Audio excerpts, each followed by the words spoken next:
ছোট ছোট লোহার চুড়ি নিয়ে এসছে। হাতটা দেখো কেমন লাগছে আমার সোনা পাপার হাতটা, এই যে নিয়ে এসছে। আমার মা বলেছে আনতে, জানো তো, এটা দিয়ে ওই কিছুতে লোহা ফোয়ায় ঘষে। আজকে ভোরবেলায় প্রচণ্ড ঝড় হয়েছে, বৃষ্টি হয়েছে, আর সেই জন্য দেখো ওয়েদারটা কীরকম, পুরো একদম মেঘলা মেঘলা হয়ে আছে পুরো ওয়েদারটা। আর এই জায়গাগুলো সব ভেজা ছিল, শুকিয়ে গেছে। এখন 12টা বাজতে যায়, অনেক বেলা হয়ে গেছে। হ্যালো এভরিওয়ান, এখন থেকে ব্লগটা শুরু করলাম। আর সকাল থেকে আজকে ঠান্ডাটা মানে লাগছে, যেহেতু ভোরবেলায় ঝড় হয়েছে, বৃষ্টি হয়েছে, সেই জন্য ঠান্ডা ঠান্ডা ভাব আছে। রোদ তো একদমই ওঠেনি, দেখতে পাচ্ছ পুরো মেঘলা হয়ে আছে আকাশ। আর আমার ছেলে এখন ঘুমোচ্ছে, ও সারাদিন ঘুমোবে আর রাত্রিবেলায় উঠবে। কালকেই তোমাদের ওই যে আমের এগুলো বোলগুলো দেখাচ্ছিলাম, যে বোল এসছে, গাছে ভর্তি হয়ে বোল এসছে। আর এই যে আমাদের বাড়ির পেছনটাই পুরো হচ্ছে এরকম বড় বড় কলা গাছ, কলা হয় না, পুরো এরকম ভর্তি। আর এই যে হচ্ছে আমি আজকে চান করব তাড়াতাড়ি করে, তাড়াতাড়ি মানে অল্প জলে চান করবো। আর ছেলেকে আজকে অত চান করাবো না, কারণ ঠান্ডা পড়েছে। আর কালকে এত গরমে ঘাম ছিল, পুরো মাথা ফাতা ঘেমে চকচক করছিল, যে আমি হালকা করে ফ্যান চালাতে বাধ্য হয়েছি, নাহলে পুরো মানে ঘেমে পুরো চান হয়ে যাচ্ছিল জানো। এবার এই করে তো শরীরটা খারাপ করবে, ঠান্ডা গরম লাগবে, এই হচ্ছে ব্যাপার। এখন সিজনটা এত খারাপ না, সিজনটার জন্য মানে বেকার সিজন। এই ঠান্ডাটা পড়ার আগে আর এই ঠান্ডাটা যাওয়ার সময়, এই যে দুটো সময়, এই সময় প্রত্যেকটা মানুষের শরীর খারাপ করবে, প্রত্যেকটা বাচ্চার শরীর খারাপ করবে। আর আমার তো ছোটো বাচ্চা, এই তো সবে হয়েছে, 1 মাসও হয়নি। আর হ্যাঁ, এই জন্য তো ওদের শরীরে ইমিউনিটি কম থাকে, তো সেই জন্য ঠান্ডাটা চট করে লেগে যায়। তো যাই হোক, হ্যালো এভরিওয়ান, কেমন আছো সবাই? আশা করছি সবাই ভালো আছো, সুস্থ আছো। তো আমার ছোট্ট আশা এই চ্যানেলটিতে তোমাদের সকলকে জানাচ্ছি অনেক অনেক ভালোবাসা, অনেক অনেক ওয়েলকাম। তো ভিডিওটা এখন থেকে শুরু করছি, তো অবশ্যই অবশ্যই পুরো ভিডিওটা দেখো, ভালো লাগলে লাইক কমেন্ট করো, দিদির সাথে দেখো। আর আমি সারাটা দিন এখন মোটামুটি কী করছি তোমাদের সাথে এই ভিডিওতে শেয়ার করতে চলেছি। তো অবশ্যই অবশ্যই লাইক করো, চ্যানেলে নতুন হয়ে থাকলে চ্যানেলটিকে সাবস্ক্রাইব করতে ভুলো না দিদির ভিডিও দেখার জন্য। তো যাই হোক, এখন এই যে আমাদের এটা হচ্ছে, তো এটা হচ্ছে আমাদের গ্যারেজ, মানে গ্যারেজ মিন্স বড় গাড়ি রাখার নয়, এখানটা সব বাইক সাইকেল হ্যান ত্যান এগুলো থাকে আমাদের ফ্ল্যাটের পেছনটায়। আর এই যে দেখো আমার মায়ের রান্নাঘরের জানলা, তো এই যে মা এখানটায় রান্না করছিল, মা নেই রান্নাঘরে। আর এটা হচ্ছে হলে রে। আর এটা হচ্ছে আমাদের রুমের জানলা একটা, ওই পাশেও আর একটা জানলা আছে। তো এই হচ্ছে ব্যাপার, এই যে এইদিকে একটা জানলা আছে। আর এই পেছনটা এই যে যে পুরো গ্রিন গ্রিন ভিউ দেখতে কিন্তু বেশ লাগে, কিন্তু মশা প্রচুর হয়। একটা হচ্ছে বডি বিল্ডার মশা। মা এখন রান্না করছে, প্রায় হয়ে এসছে রান্না। তো চলো কি রান্না করছে তোমাদের সাথে শেয়ার করি। আর এই দরজাটা খোলা থাকলে বডি বিল্ডার মশাগুলো সব ঢুকে পড়বে। ওই যে আমার মা রান্না করছে। আজকে কি রান্না হচ্ছে গো মা, বলে দাও, পরে দর্শন করাবো। আস্তে, মাথায় না গুঁতো খাও, দেখো আমার মায়ের শরীরটা খুবই খারাপ। আজকে রান্না করছি, কি কিছু করবো না, হ্যাঁ শুধু ডাল দেখো না, হঠাৎ করে বসার থেকে উঠেছি, মাথাটা একদম ঘুরে। মায়ের শরীর খুব, থাক তোমাকে এখন বলতে হবে না, আমি পরে দেখিয়ে দেবো সবাই, পরে তোমাদের সাথে দেখিয়ে দেবো। আজকে মা সেরকম কিছু রান্না করছে না। আর আজকে ওয়েদারটা কিরকম তোমরা তো দেখতেই পাচ্ছ। আজকে আমি তাও বলে দিই, মা ডাল করবে, আলু ভাতে ডিম কষা, আর কচু বাটা করেছে, মান কচু হয় না, মান কচু বাটা করেছে। হ্যাঁ, তো এই হচ্ছে আজকে রান্না করেছে, খাওয়ার সময় তোমাদের দেখাবো। আর আমার ছেলে কি করছে চলো তোমাদের দেখাই। আমার পুত্র ওই যে মশারির ভেতরে ঘুমোচ্ছে, সে সারাদিন ঘুমোয় আর রাত্রিবেলায় বাবা মাকে জাগায়। এখন তো এ বাড়িতে বাবা নেই, বাবা ও বাড়িতে ঘুমোচ্ছে, এ বাড়িতে আমাকে জ্বালাচ্ছে আর তার দিদুনকে জ্বালাচ্ছে। অনেকটা বেলা হয়ে গেছে।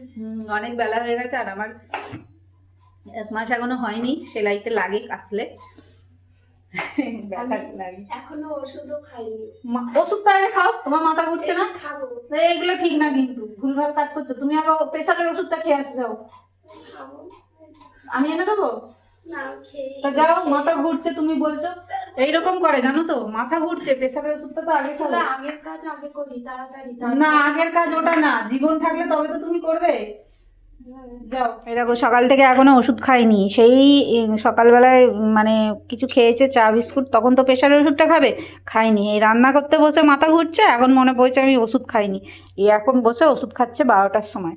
ও মার তো এমনি প্রচুর ওষুধ আছে, আর প্রচুর শরীর খারাপ হচ্ছে, সাধারণ শরীর খারাপ নয়, ওষুধটা তো ঠিক মতো খেতে হবে, তো সেইটা খাই। চলে এলাম রান্নাঘরে, মা এখানে দেখো ডিম আর হচ্ছে এগুলো সব রেডি করে দিয়ে গেছে। তো মা বললো যে রান্না করে নে ডিমটা, কারণ মায়ের এখন কাজ হয়নি তো, ঘর ফরগুলো মোছা বাকি, স্নান বাকি, তো সেই জন্য আমি এখন ডিমটা করবো। আর এখানে ভাত বসিয়ে দিয়ে গেছে, আর বাকি রান্নাগুলো এখানে হয়ে গেছে। চলো তোমাদের দেখিয়ে দিই একে একে। এই যে কচু বাটা, তোমাদের বললাম না কচু বাটা করেছে, মান কচু বাটা, হ্যাঁ। আর এখানে আছে হচ্ছে সকালে একটু ফ্যান ভাত করেছিল, তোমাদের দাদা আসবে বলে যে খেয়ে যাবে সকালবেলায় ডিউটিতে, কিন্তু সে আসেনি, তো সেটা রয়ে গেছে। আর এখানে হচ্ছে কালকে মাংসর ঝোল, আর এখানে হচ্ছে এই যে ডাল, মুসুরির ডাল, তো এটাই রান্না হয়েছে আজকে। আর এখন আমি শুধু এই যে ডিমটা কষা কষা করবো, এখানে সব মা কেটে কুটে দিয়ে গেছে। ঠিক আছে, তো চলো ডিম কষাটা করে নিই। তো এই যে দেখো ডিম, अंडे का फंडा, এই যে ডিম,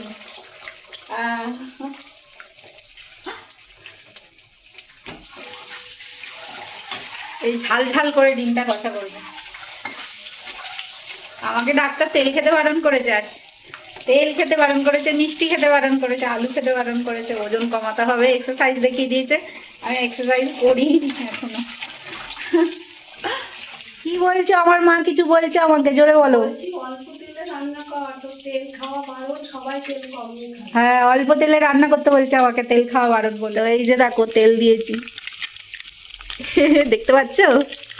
আজকে ডিমে কিন্তু অনেক ঝাল দিয়েছি জানো তো, দেখেই তো তোমরা বুঝতে পারছো যে পুরো লাল লাল একটা ডিম কষা হচ্ছে, পুরো ঝাল ঝাল করে করব। আর ধনে পাতা দেবো। আর তোমাদের দাদা দেখো চলে এসে দুপুরবেলায়, অ্যাকচুয়ালি আজকে কাছাকাছি ওর কাজ ছিল বলে দুপুরবেলায় খেতে চলে এসছে। তো এখান থেকে খেয়ে দে, তারপরে আবারও ওর ডিউটিতে চলে যাবে। তো দেখো ছেলেকে দেখার জন্য এখন ছুটে ছুটে আসে, আসলের থেকে সুদের দাম অনেক বেশি হয়। আর বাচ্চা হয়ে গেলে তো বউয়ের কোনো আতাপাতাই থাকে না, মানে বউ কোথায় আছে বা বউয়ের কী হলো জানার দরকার নেই, তার বাচ্চাই সব কিছু হয়। তো অবশ্যই সেটাই হওয়া উচিত, বাবার কাছে সন্তান একটা আলাদা জিনিস। তো যাই হোক, এই যে এখন যে দেখছো এটা কিন্তু সন্ধেবেলায়, তোমাদের দাদা আবার সন্ধেবেলায় এসছে, মানে দুপুরবেলায় খেয়ে গেছে আবার সন্ধেবেলায় এসছে, তাহলে বুঝতে পারছো তো ছেলের কত টান। তো অ্যাকচুয়ালি না গো, সেরকম কোনো ব্যাপার না, তো টান তো আছেই। আর কাছাকাছি যেহেতু তোমাদের বললাম ছিল, তো সেই জন্য সন্ধেবেলায় একটু এসছে যে একটু টিফিন টিফিন খাবো, খেয়ে ওর সোনা পাপাকে দেখবে, দেখে তারপরে আবার ডিউটি যাবে। তো এখন আমি সেই জন্য মুড়ি মাখছি, কারণ ও বললো একটুখানি চাল ভাজা যে মুড়ি আমাদের ওখানে পাওয়া যায় খুব ভালো, তো চাল ভাজা মুড়ি নিয়ে এসেছিলাম, তো সেটাই এখন মাখবো। মা পেঁয়াজ লঙ্কা আদা সব কিছু একদম সুন্দর করে কেটে দিয়েছে, আর আমি এখন মুড়িটা মাখবো। তো ভালো লাগছে না এক জায়গায় বসে থেকে থেকে না, মানে এতগুলো মাস ধরে আমি পুরো একদম মাইন্ড পুরো ব্লক হয়ে গেছে, কিচ্ছু ভাল লাগে না। কিন্তু কি করব, যতক্ষণ না পুরোপুরি সুস্থ হচ্ছে ততক্ষণ তো বেরোতে পারবো না। তার থেকে বড় কথা হচ্ছে আমি বাচ্চা রেখে এখন কোথায় বা যাব, কিছু টুকিটাকি জিনিস কেনার আছে তবুও যেতে পারি না। তো যাবো, আর একটু সুস্থ হয়ে নিই, সোনা পাপা আর একটু বড় হয়ে নিক, তারপরেই না হয় কিনবো। মায়েদের তো অনেক কিছু স্যাক্রিফাইস করতে হয়, তাই না বলো। তো দেখো এখানে ভালো করে জম্পেস করে চাল ভাজা মুড়ি মেখেছি, পুরো একদম সর্ষের তেল দিয়ে, মানে সে যেরকম দোকানে মাখে ঠিক সেরকম করে মেখেছি। এত সুন্দর গন্ধ বেরিয়েছে না যে কি বলবো তোমাদের। আর সাথে হচ্ছে গরম গরম চা। তো এখন হচ্ছে সন্ধেবেলায় সবাই মিলে আমরা এই টিফিনটাই করব। তো চলো খেয়ে নিই। দাদাই আর পাপার আদর ভালোবাসা দেখো, দুজন দুদিকে বসে আছে, মাঝখানে নাতিকে নিয়ে, আর একদিকে ছেলে, পাপার ছেলে দাদাইয়ের নাতি।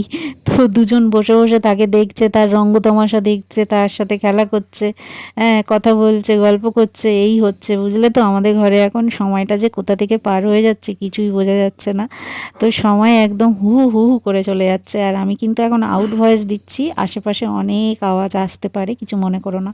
তো এই যে দেখো বন্ধুরা, আমার ছেলের জন্য বাবা সেই যে দশকর্মা থেকে ছোট ছোট লোহার চুড়ি নিয়ে এসছে, এগুলো তো হাতে দিতে হয় ষষ্ঠী পুজোর পরে, তো এখন নিয়ে এসছে বাবা, আর হাতে একদম পারফেক্ট হয়েছে জানো তো।